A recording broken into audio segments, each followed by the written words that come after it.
Good evening, we're live, and it is 5:45 on Channel 17. There's my head peeking up again, above those titles. Megan Prescott is behind the camera, and tonight our guest is Barry Kade, who is a candidate for the Liberty Union primary, Liberty Union candidate for Attorney General, and we're going to get to him in just a moment. But first, I have a couple of important announcements. And announcement number one is cable subscribers, and I presume you are because you are watching us. You will find in your bill this month, and I know the people in South Burlington have already received them, a little survey from Channel 17 Town Meeting TV about how you watch Channel 17. If you watch it, how many times a month you watch it, what your favorite programs are, if you'd like to be trained on our video equipment, and if you would pay the same amount for your cable subscription if Town Meeting TV was not included in the lineup. So it would be really helpful if you would return this to us, put 19-cent stamp on the postcard. And actually, Megan, do you want to get a little close-up of this so people can see the survey? They'll know when they see it that they've seen it before. Okay, here we go. Whoop, there we go. I don't know, actually, you may not be able to see it so well, but send this back, even if you don't watch, which you must be because you're watching, but even if you don't watch, send this back. I know, it's one of those funny little facts. Okay, now I have another announcement, and you can do this close-up, Megan. This is good. Our anniversary, second anniversary party for Channel 17. Okay, wait. Right? Okay. There you go. I got to hold it above the titles. Anyway, you see that great TV set? Fabulous design. In any event, this is an invitation for next Friday's celebration of Channel 17's second anniversary. That's the 11th of September. Actually, the actual day we started was the 13th, but Friday is a day when people like to have parties. So Friday at 5:45, we're having a live show which we're celebrating the second anniversary of Channel 17, and we're having a retrospective, and we're having awards for our most loyal volunteers and producers, and we're also having a party. So tune in next Friday at 5:45, or, okay, hey, there I am, or come on over next Friday at 5:45, and we're going to have a lot of fun. So without further ado, I don't want to cut into your time anymore. We have Barry Kade with us. And Barry Kade is a Liberty Union candidate for Attorney General. There is, as you all know, because you watch Channel 17, a primary on Tuesday, September 8th. And that primary is basically 3 elections for the Republican Party, Democratic Party, and Liberty Union Party, and you can vote in one of those 3 primary elections for the candidates of your choice. Barry is running as Liberty Union. You're basically unopposed. You're not really in a primary contest at all. No. But we want to know, first and foremost, why you're running for Attorney General. Okay, it started, I was walking down the street with a friend of mine, and we ran into Peter Diamondstone, who was looking for somebody to run for Attorney General, and I said, sure. It started as a lark, then walking away, I started thinking about the role of state government in such issues as environmental enforcement, the open meeting law, and several other things that I believe the Attorney General's office should be doing that it really isn't. And I decided to take it somewhat seriously and really put on a candidacy and raise some issues. It would be an opportunity to raise some very important issues. And then a few days later, there was the event of an inmate dying under very mysterious circumstances in a state jail. The coroner said that he died apparently choking on his own vomit after an altercation with police guards. The state's attorney investigated and said there's no problem. The Attorney General's office wasn't involved at all. I want to see what the coroner's report is, and I think it should be made public. Several months ago, back in February, there was an investigation of allegations of wrongdoing on the part of the Orange County Sheriff. The report in the newspaper listed some allegations which were believed to be true but not worth prosecuting. Anybody else that committed those kinds of acts would have been prosecuted. I don't think the Attorney General's office should be making decisions based on the political power of subjects of investigation. The Attorney General should be the ombudsman for the people, and his role or her role should be to investigate absolutely independently and fervently any charges of wrongdoing on the part of public officials. Another reason I'm involved is for the last few years I've been working on solid waste issues, and I know of many cases of violations of the solid waste laws that are totally unenforced. And we're told that the state has limited resources. Well, I think one of the primary, one of the top priorities for the way resources are utilized should be protection of the environment. And I would shift a lot of resources to that, towards that end.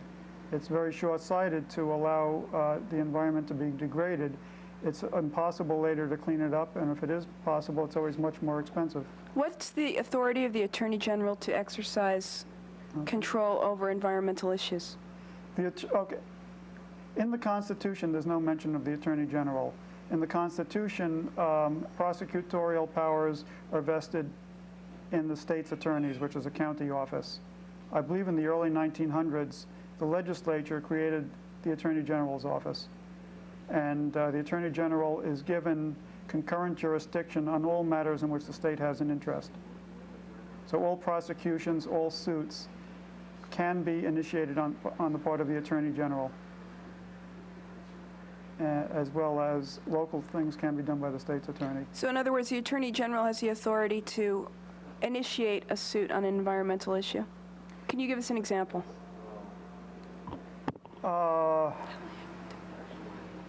Well, in my town of Montgomery, there was what was supposed to be a transfer station and stump dump, and it was being run as a construction demolition debris dump for virtually the entire state. Tens of thousands of tons of material were brought in over a period of several years without any authorization. And when I called the state agency, the Natural Resources Agency, people at the Solid Waste Division, and I was told essentially that they didn't have the resources to do anything about it. Most of the agencies have attorneys assigned to them from the Attorney General's office. Those people are the ones that should be doing the prosecuting. If I was elected, I can assure you that there will be a lot more vigorous prosecution of the environmental laws. Well, I'm sure that it's true that there's only a limited amount of resources at the disposal of the Attorney General's office, and so to take one thing in isolation may not be really fair. What is your overall vision of how the Attorney General should be spending what is essentially fairly scarce resources? And what would your priorities for that office be? And actually, maybe in your answer you could sort of touch on the responsibilities of the Attorney General, because I think a lot of our viewers may not know that. And before you do that, I'm going to tell everyone that our number is 862-3966. If you have a question for Barry Kade, we'd love to hear from you. Okay, I think one law that has not been enforced at all is Vermont's open meeting law. There's not been one prosecution under that law since Jerry Diamond's days. It was in 1984 was the last prosecution. To me, that is the most important law on the books, because that's what really makes democracy count. The Constitution says that public servants shall be accountable to the people in all matters. The legislature passed a law stating that all meetings are open to the public, and they can only go into executive session for very limited reasons, and then only when it's clear that it's absolutely in the interest of the organization to go into executive session. And we have school boards, we have select boards, we have various local boards going into executive session whenever they feel they want to discuss things without the public hearing it. You know, it doesn't have to be contract negotiations or whatever. They just don't want the public involved. They declare executive session. The Secretary of State's office, I think, is doing a good job of trying to educate people about that. The Vermont League of Cities and Towns has put out posters that are up in almost every office, but it's largely ignored. People on various boards know that they're not going to be prosecuted, and a lot of them honestly really don't understand the law. If I was elected, everybody working for the Attorney General's office with legal skills would start spending at least one night a week going to a different public meeting and seeing to it that they're carried on properly, that there are agendas, that there's public notice, and that the public is allowed to participate. Are you a lawyer? No, I'm not an attorney. Do you think that hurts or helps you in this position? Well, when the position was created, the legislature had the option of saying that the Attorney General shall be an attorney, and they chose not to. The Assistant Attorney Generals, the ones who actually do most of the work in court, must be attorneys. The Attorney General is required to set policy and have overall supervision and administrative supervision of the office. What about your administrative experience? Do you feel you'd be able to handle an office of how many people? I'm not sure. I think it's in the 50s or so. Okay. It would definitely be a lot of learning on the job, but I think that would occur for almost anybody that comes into that office, because, I mean, every office is run differently, and most attorneys don't have that much administrative experience. You know. Now, the Attorney General is the chief law enforcement officer in the state, as I Right, understand yes. it. What's your approach? What's your personal approach? Is it consistent with the Liberty Union approach of philosophy about law enforcement? I mean, could you sort of describe your position on that aspect of the Attorney General's responsibilities? Okay, no single individual can decide what laws, you know, should be voided. It's up to the legislature to do that. There are several laws which, you know, I certainly do not support. Like? Most of the drug laws. Could you speak to that a little bit? Because I know that's a question of real concern to people. Okay. Well, Which I drug guess laws do you think are not good ones? I believe in choice. I think a person has the right to do whatever they want with their own body and with their own mind, limited to its effect on others. I mean, a person certainly does not have the right to get stoned to drive a car or get high and perform brain surgery. But what a person does in their private life that doesn't concern others is none of the state's business. So you're talking about any drug? Virtually, yes. Virtually? What would you exclude? Can't think of any. Okay, so basically you think in the privacy of a person's own home, possession of drugs is not a crime or should not be prosecuted? Correct. Okay, what would be prosecuted if you were Attorney General and the laws were the way you wanted them to be? As I said, environmental violations. I'm just sticking with the drug Just with drugs? laws, just because this is an issue Okay. people are really interested in. Okay, but I believe in informed consent. And, you know, certain minors are definitely not capable of informed consent. And, I mean, I would not have drug dealers selling drugs, you know, to school children. So what do you think about selling drugs? Because that's a whole other level beyond it? possession of Okay. drug prosecution. I'm not changing the subject now. Okay. The Supreme Court, the Vermont Supreme Court decision that made abortion legal in the state worked on the philosophy that if it was legal for a woman to have an abortion, it couldn't be a crime for a doctor to perform an abortion. Okay. So If you're you're saying that saying if applies to drug dealers? Yeah. If it's okay for a person to use drugs, then somebody should be allowed to sell it to them or give it to them. So you're talking about decriminalizing and legalizing the yeah. possession and sale of But as I said, narcotics? the Attorney General doesn't have the authority, Okay. you know, to declare laws void, and the Attorney General only has concurrent authority, concurrent jurisdiction with the state's attorneys who could prosecute. What I would say is the Attorney General's office is not interested in cooperating with the federal agents who are seizing property in a manner that I think is contrary to the Constitution, even though the Supreme Court says otherwise. I've come across many people who've told me, and I'm sure you've heard this also, of people being stopped for minor traffic violations and sometimes even for drunk driving, and being told that they'll be let go if they give up the name of somebody who's growing. When have you, I mean, people who the police suspect are acquainted with, people Yeah. growing marijuana? Sometimes the person is stopped by a policeman who they've never seen before, and the cop apparently thinks that they might know somebody, and they say, I'll let you go if you give me the name of somebody. So you have overall concerns about people's civil liberties and how liberties, they're yes. being taken care of or not being Yes. taken care of. How, again, from the Attorney General's position, would you take steps to further protect civil liberties of Vermont citizens? One, as I said, there would be no cooperation with federal agents that have that operate under a different constitution, which is less strict in terms of search and seizure. Okay. I would make it very clear to every state policeman that according to the statute creating the Attorney General's office, the Attorney General has concurrent jurisdiction on all criminal matters, and that would include drunk driving. And if they're going to be making any deals, letting somebody go for drunk driving in exchange for information about drugs or anything else, I want to know about it so that I can prosecute them. Okay. I think that would cut out on that.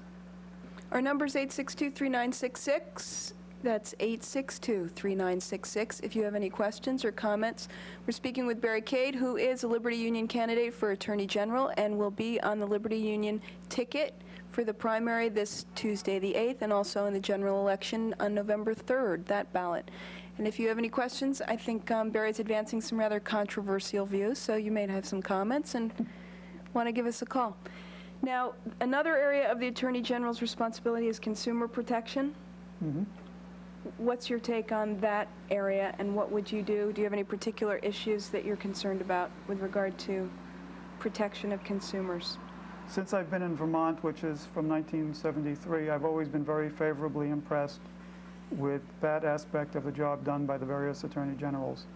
I would, of course, once I got in, look around, see if it could be done better, but I certainly don't have any complaints.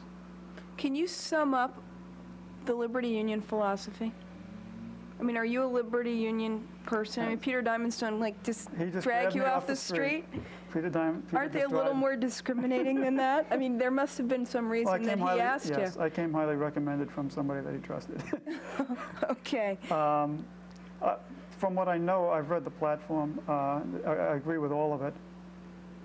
It's definitely pro-choice, as I've stated, in all matters that affect the individual.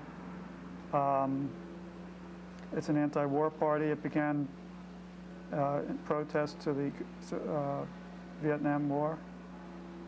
I know Peter's been actively opposing the Gulf War ever since it began, and it maintains it's continuing. Yep. Yes.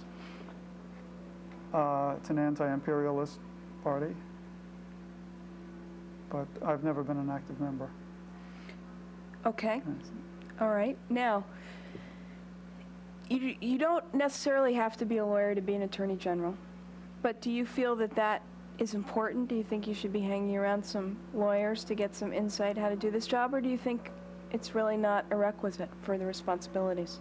Well, I have been working for an attorney as a paralegal for the last year or two. So you have an interest in law and a background? Yes. I've been reading probably more Vermont Supreme Court cases than most attorneys in the state since, I've been downloading them on my computer for the last year and a half. I have a very strong interest in the law. Tell me, sort of in general, what your experience of campaigning has been. Have you been out there knocking on doors and standing on street corners? I haven't been knocking on doors, no. Last night I attended a Meet the Candidates evening at the Lamoille County Chamber of Commerce. How'd that go? I got out alive. Were you there with Jeff Amstroy? Have you had a chance to debate him? No, there were about 20 statewide candidates, but after it was over, somebody pointed out that not one single incumbent was out there. Well, they figure probably everyone knows who they are. Maybe. Do you think your lack of name recognition will hurt you in this campaign? I mean, what are you doing to let people know that you're running? Well, I'm here. Well, that's true. You are here. Are you doing some other things around the state? Let's see. I guess I'll go anywhere, anytime that I'm invited to go. Now, you said that you would be interested in debating Jeff Amstroy and anybody else who's running. What, to you, are the outstanding issues? I mean, what would you like to discuss more fully with him? Whether the Attorney General should be an apologist for the state or a vigorous proponent of the public, opposing the state where necessary. Well, opposing the state meaning opposing, officers of the state and the kind of jobs that they're doing.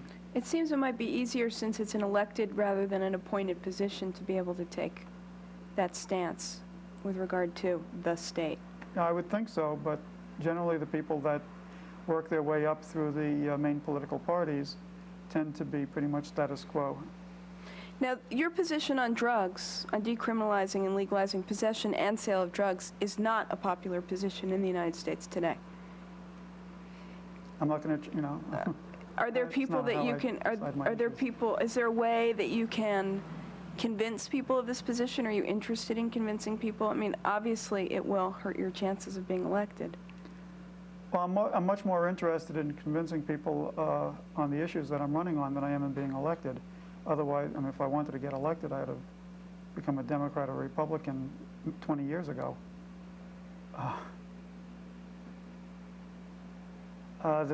There's a tradition in this country of people being allowed to do what they want as long as it does, you know, my right to punch ends where your nose begins. And people don't like being told what to do. Maybe some drugs are bad for you, but so is eating at a certain restaurant establishment, which I won't name, but we all know who I mean. I don't think they should be outlawed.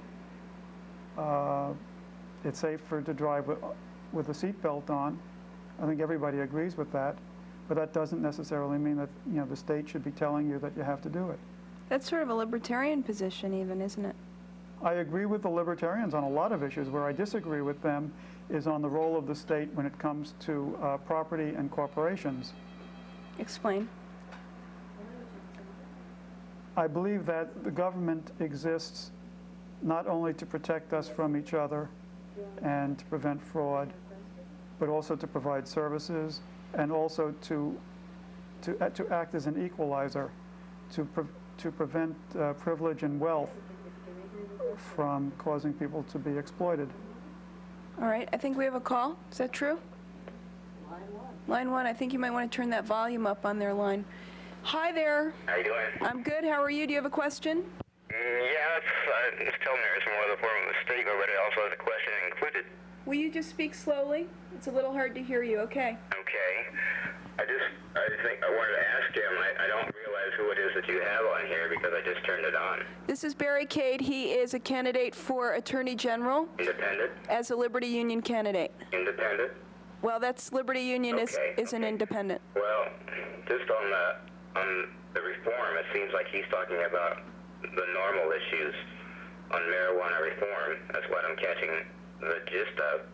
And I think he's got the right idea about the country having this theory about wanting choice in what they do, because I'm not a user but an advocate, so I wanted to say that the people don't see any harm in like growing something in their house and personal use, and to make it legal, but just make it possible for people to have a choice and use it if they want and not use it if they want. And it can't be denied that substances over time, like nicotine and alcohol, have been proven to kill and have very high statistics on death with alcohol, but these things are yet to be proven about pot. And so to say it's a gateway drug is too old and ancient a theory, but to other drugs, because if you know anything about pot, you know it's a completely different substance, and I used it for 23 years. And I think there are medicinal purposes, but of course it's going to take more study. So the question is, doesn't he agree that until the politicians are gone that are enforcing the way they are the laws, like, I mean, I just hate to say George Bush just because he's old, but the people that are in this Just Say No program don't realize that Just Say No in the first place is a temptation to kids, because when they hear Just Say No, they say, I'm going to do it anyways, because that makes them want to do it even more when you say no. At least that's what I've experienced most of the time. But I think it's going to take a good 20 years to get it legalized, because the government can clean up on taxation just like they do with nicotine and alcohol, as well as put control on it, just like controlled substances like pharmaceuticals and prescriptions. And I think that it's going to take a good 20 years because the politicians that haven't tried it are going to have to die off, and politicians like this gentleman that's speaking are going to have to come into office with facing reality that 3/4 of the country are using something that's not even alcohol or nicotine, but those substances being very addictive are everywhere also. So do you think really that that percentage of use is that high of drugs, of narcotics? 75% of the population? Yeah, I think Okay. that's high. Barry, do you have any comments on the caller, on his remarks? I think I that's think- probably an optimistic estimate, or pessimistic, depending upon how you want to look at it.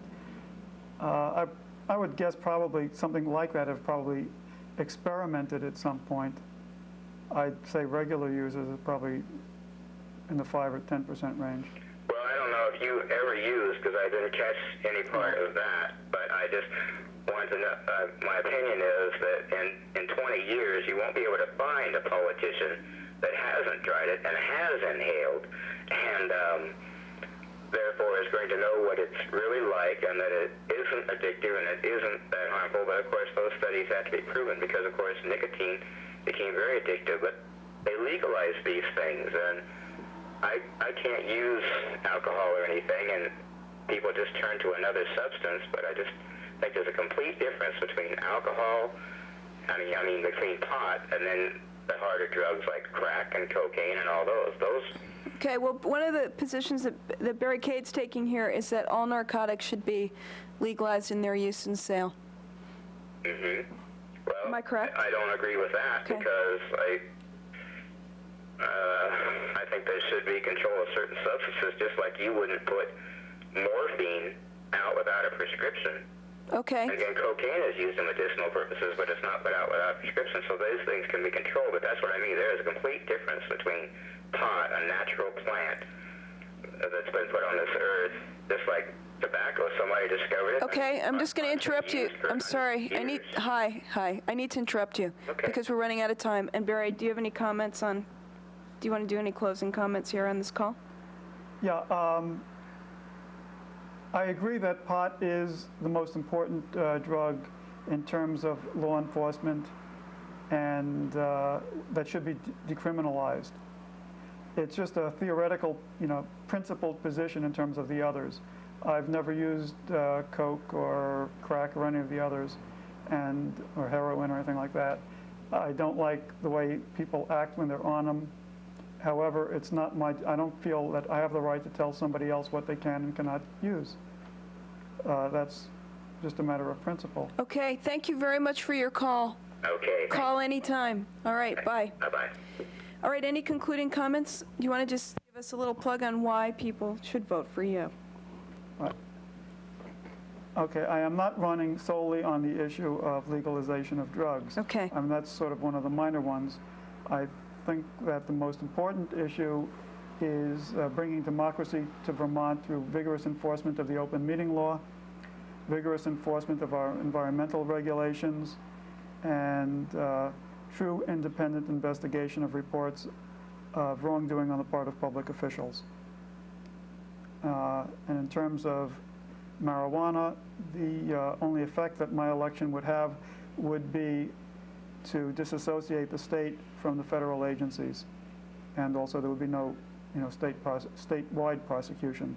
State's attorneys would still have their own concurrent jurisdiction. Okay. Barry, I want to thank you very much for being with us. I want to thank you very much for having me. Is there anything we left out? If you're voting in the Democratic primary, they have no candidate. You can write my name in. All right, good. All right. We've been speaking with Barry Cade. We're speaking to him prior to the September 8th primary, although this may very well run after that. Hopefully there will be a debate between the Attorney General candidates. Sometimes I get them all mixed up. But anyway, September 8th is the primary. Barry Cade is a Liberty Union candidate, and make sure when you vote at least in one of the primaries. Only in one. Only in one. Right. You at least vote, but only in one. Okay, I got to get that straight.